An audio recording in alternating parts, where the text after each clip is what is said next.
lagu Mambo Cha-Cha. Hatinya takkan senang, duduknya tak tenang, dengar bunyi gendang. Wah, halo selamat siang semuanya, dimanapun Anda berada saat ini. Selamat datang kembali di podcast Ruang Guru.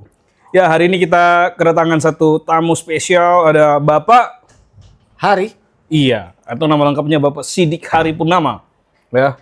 Dan kalau kita lihat sekilas dari cara berkopiahnya ini, kita kira-kira bisa menebak nih, Bapak ini berprofesi sebagai apa? Profesinya Bapak sekarang? Ya, profesi saya guru filsafat Islam.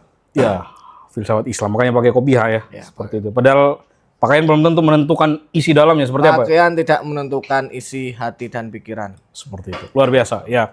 Dan sebagai guru filsafat dan juga guru sejarah ya, sampingannya guru sejarah ya Pak ya. Sampingan.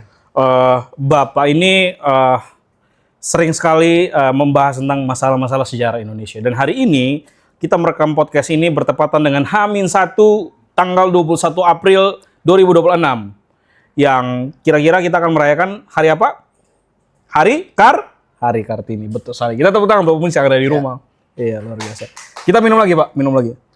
Wah, saya udah berapa kali Pak minum Pak? Ya, udah habis ya, Pak. Oke, nanti dibuat lagi sama Mbah Dini. Iya, terima kasih. Oke. Ya, karena besok akan hari Kartini sehingga kita akan membahas tentang Kartini. Oke, Pak Hari. Saya panggil Pak Hari atau Bang Hari atau Bung Hari? Bung. Oh ya, Bung Hari ya. Temannya Bung Karno. Bung Hari, ada banyak sekali tokoh-tokoh pahlawan perempuan yang ada dalam sejarah Indonesia. Betul. Ada Cut Nyak Ngadin, ada Dewi Sartika, Sartika, ada Malahayati, dan masih banyak lagi gitu ya. Masih banyak pahlawan-pahlawan yang Pertanyaannya, yes. Pertanyaannya adalah kenapa Kartini yang kemudian sebagai perempuan yang diperingati sebagai hari raya nasional dalam memperjuangkan emansipasi wanita. Nah, ini sangat menarik sekali. Oh iya, Mister Pak siapa? Bung siapa? Bung Karno. Bung Karno. Iya. Oke, Bung Karno. Jadi kenapa kemudian perempuan dalam konteks mengangkat pahlawan dalam konteks perempuan ini adalah Kartini yang kemudian kita peringati sebagai bentuk penghargaan terhadap kepahlawanan perempuan di Indonesia. Betul. Kenapa Kartini begitu? Ini yang membedakan Kartini dengan pahlawan-pahlawan pada eranya. Pada eranya. Bagaimana kemudian Kartini mengaktualisasikan dirinya sebagai seorang perempuan yang bergerak maju 3-4 langkah melebihi zamannya. Wah, ini dilihat dari mana? Ah. Nah, itulah yang kemudian menjadi poin pentingnya. Jadi Kartini ini pada saat perempuan-perempuan itu belum mengenal tulisan, dalam konteks belum mulai menulis, dia sudah mulai menggunakan tulisan sebagai bahasa perangnya kalau kita bilang. Nah, jadi inilah yang kemudian membedakan Kartini dengan yang lain. Oke. Ya karena kita tahu ya dalam sejarah bangsa kita di era-era sekitar kehidupan Kartini itu, timeline-nya Kartini ya Pak ya, bisa kita katakan demikian, perempuan itu punya ruang lingkup dinamika yang terbatas. Jadi perempuan itu hanya berkaitan dengan persoalan domestik seperti itu. Tapi kita melihat ada sosok Kartini yang nampaknya melawan stigma budayanya. Begitu ya Pak ya? Betul. Jadi Kartini ini tadi dibilang dia melampaui zamannya. Di mana pandangan terhadap perempuan pada saat itu sebatas pada dapur sumur kasur. Ketika perempuan sudah keluar dari rumah itu akan dipandang tabu. Wah, tidak pantas seorang perempuan itu membuka pintu rumah untuk kemudian keluar, apalagi sampai pada konteks pendidikan. Ya ini yang kemudian menjadi konsen dari Kartini. Benar. Konten sekaligus konsennya Kartini. Iya, benar. Itu fakta sejarah yang kita harus menerima itu gitu ya, bahwa hari ini perempuan menikmati kemerdekaan yang seluas-luasnya gitu, jauh daripada era Kartini. Perempuan-perempuan pada era Kartini. Betul. Seperti itu, sehingga kemudian Kartini menjadi pembuka pintu gerbang perempuan berdaya, begitu ya Pak ya? Iya. Nah kira-kira pada ruang mana nih kira-kira era permainannya Kartini sehingga kemudian dia dikenal sampai saat ini? Yang membuat Kartini lain dari perempuan yang lain pada masa itu adalah Kartini mulai menulis, kemudian tulisannya tidak berhenti hanya sampai dia baca sendiri. Ya. Bahkan tulisan-tulisan ini menyeberangi lautan. Menyeberangi lautan, melintasi samudra sampai ke lintas benua.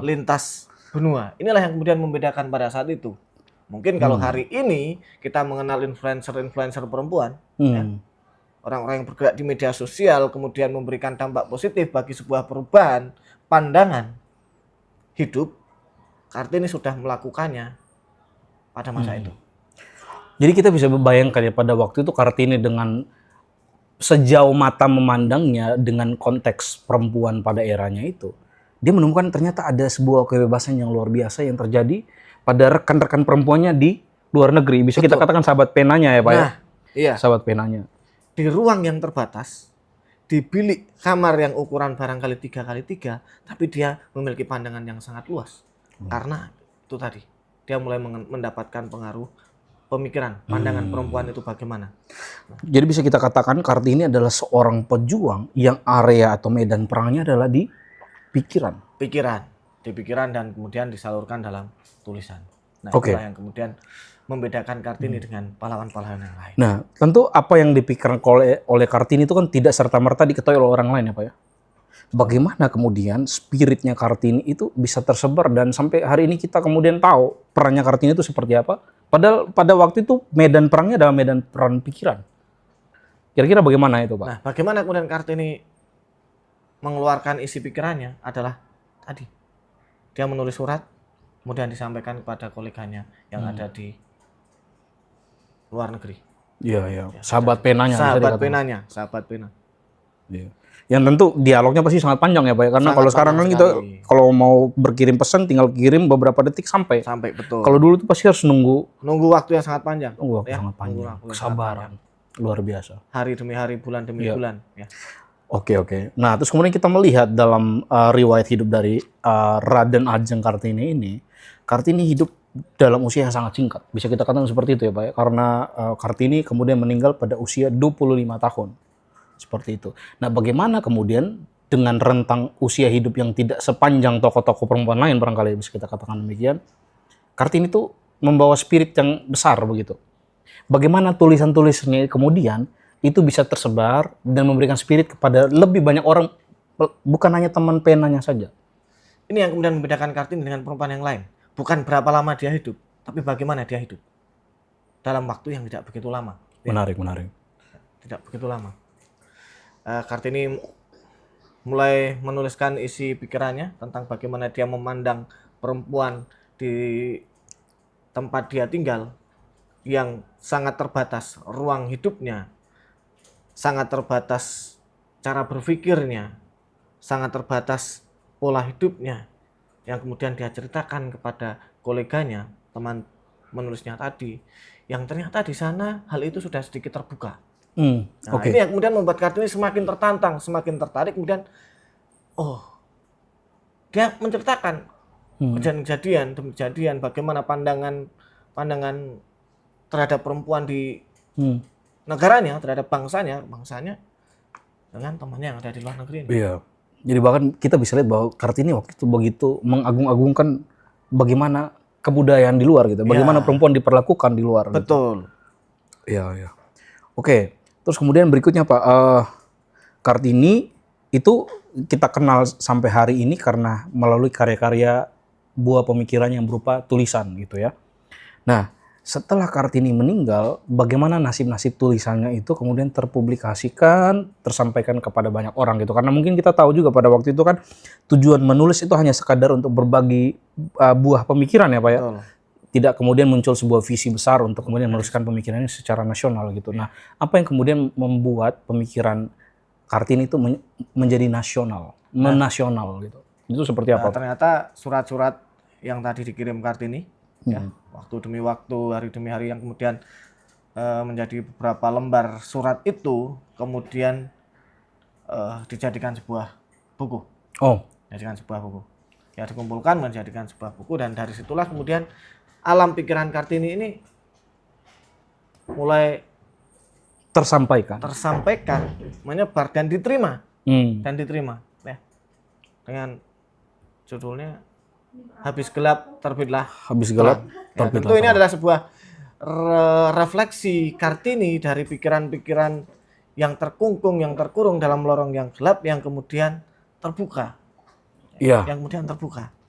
Nah, inilah wujud nyata peran dari seorang Kartini yang kemudian alam pikirannya inilah yang kemudian menghidupkan perempuan-perempuan pada masa setelah Kartini. Berpuluh-puluh tahun, bahkan beratus-ratus tahun. Dan sampai hari ini kalau kita mengenal, bahkan di negara kita pernah dipimpin oleh seorang presiden perempuan. Spiritnya mewujud sampai sejauh itu ya Pak? Sampai sejauh itu. Luar biasa. Yang mana pandangan pada masa era Kartini, jangankan untuk menjadi seorang pemimpin, perempuan bahkan tidak pantas untuk dipertontonkan. Ya, selain sebagai hiburan. Oh, ya sebuah ironi ya. Sebuah ironi. Itu bahkan Kartini mengalami ironi itu sendiri. Oh. Ya, di usianya yang masih sangat muda, dia dinikahkan dengan salah seorang bangsawan. Bahkan menjadi istri yang kesekian. Jadi bangsawannya sudah menikah lebih dari satu kali. Jadi ini adalah sebuah ironi sebenarnya pada masa itu. Kita bisa hal itu umum pada masa itu. Oh ya. Jadi kalau kita memandang sekarang, wah menyedihkan sekali perempuan. Pada masa itu justru itu adalah pandangan yang umum, dan ketika perempuan tidak demikian itu justru dianggap aneh. Dan itu sempat juga ingin ditentang Kartini. Nah, itu yang ditentang Kartini. Walaupun kemudian dia takluk oleh realita budayanya pada saat itu. Budaya yang pada saat itu memang hidup. Sebagai keturunan bangsawan. Jadi bisa kita katakan bahwa Kartini mewujud dalam tulisan. Dia hidup hingga saat ini dalam bentuk tulisan, sehingga betapa luar biasanya dampak dari sebuah tulisan ya Pak ya. Betul. Mungkin ini bisa menjadi pelajaran juga bagi para penonton kita tentang kekuatan dari sebuah tulisan. Iya. Jadi pena adalah senjata. Pena adalah senjata. Kemudian tulisan ini mampu menghidupkan sekaligus mampu membunuh. Jadi tulisan-tulisan Kartini membuktikan itu, bahwa tulisan-tulisannya mampu menghidupkan perempuan-perempuan dari zaman ke zaman. Iya, iya. Oke, sangat menarik. Jadi kita banyak sekali hari ini belajar tentang Kartini gitu ya, bahwa tidak peduli seberapa panjang usia kita bisa membawa dampak dan dikenal oleh banyak orang ketika kita terjun dalam persoalan-persoalan nyata di kehidupan masyarakat. Seperti itu. Maka yang perlu menjadi perhatian kita sekarang adalah bagaimana kemudian kita hidup dan menghidupkan sekitar kita. Ya. Dengan berbagai cara. Dengan berbagai cara tentunya yang membangun perspektif positif dan kebaruan. Tentu apa yang dilakukan Kartini pada masa itu adalah sesuatu hal yang barangkali aneh, terlalu berani, bahkan mungkin banyak yang menentang, untuk apa seorang perempuan dan lain sebagainya. Tetapi faktanya hari ini kita dihidupkan oleh tulisan-tulisan Kartini. Maka menulislah. Oh yes. Jadi menulis adalah satu bagian dari sebuah perjuangan untuk tetap hidup bahkan ketika kita sudah mati. Wah, luar biasa. Kita belum sampai di penghujung, Pak. Kita sudah sampai di penghujung seperti itu, dan barangkali Bapak punya pesan-pesan buat sobat-sobat kita yang di rumah gitu terkait dengan perayaan Hari Kartini yang akan kita langsungkan esok. Iya. Saya mengucapkan selamat Hari Kartini. Saya tidak akan ada di sini tanpa kehadiran seorang Kartini yang kemudian menjelma menjadi ibu, yang kemudian menjelma menjadi istri, yang kemudian menjelma menjadi anak perempuan kita, yang kemudian menjelma menjadi wanita-wanita hebat yang ada di negeri ini. Menjadi pahlawan. Iya, menjelma menjadi pahlawan dengan versi masing-masing. Jadi pesan saya untuk seluruh perempuan di Indonesia, tetaplah menjadi indah dengan tulisan-tulisanmu dan teruslah menulis untuk menghidupkan kehidupan di sekitarmu dan memberi nyawa bagi kertas-kertas usang yang ada dalam pikiran masyarakat kita barangkali yang sampai hari ini masih terkurung bahwa menulis adalah sebuah beban hidup, padahal menulis adalah untuk melepaskan kehidupan kita menjadi lebih berarti. Luar biasa, kita berikan tepuk tangan yang meriah, luar biasa sekali. Ya, senang Bapak bisa hadir dalam podcast kita hari ini. Bung, sudah siap. Ya, berbincang-bincang sambil ngopi tentunya. Ya, semoga kopinya enak, Pak. Ya, terima kasih sekali. Sangat pahit gitu ya. Tapi memberi makna gitu. Jadi demikian ya. Mohon maaf apabila apa yang saya sampaikan barangkali kurang berkenan, tapi mudah-mudahan memberikan satu pemahaman baru. Iya. Menjadi perempuan itu adalah sebuah anugerah terindah. Iya. Oke, terima kasih dengan Carlo dari podcast Ruang Guru. Sampai jumpa lagi pada pembahasan dan narasumber-narasumber menarik berikutnya. God bless. Kok God bless? Iya, Bang. Nurlela memang cantik, siapa kenal lirik, hati badi centre. Ya, memaknai Hari Raya Kartini dengan mendengarkan langsung seperti apa makna Kartini bagi perempuan. Kita mendengarkan langsung dari sang perempuan. Memaknai Kartini dengan ikut berperan aktif dalam menjadi guru yang bisa mentransfer ilmu untuk menciptakan Kartini-Kartini selanjutnya.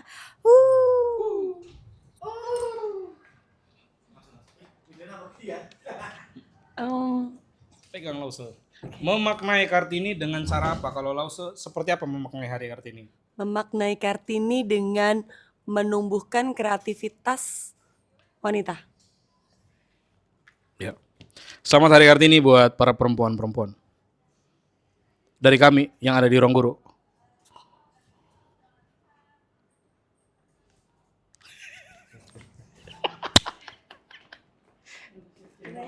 Google Drive ya? Google Drive.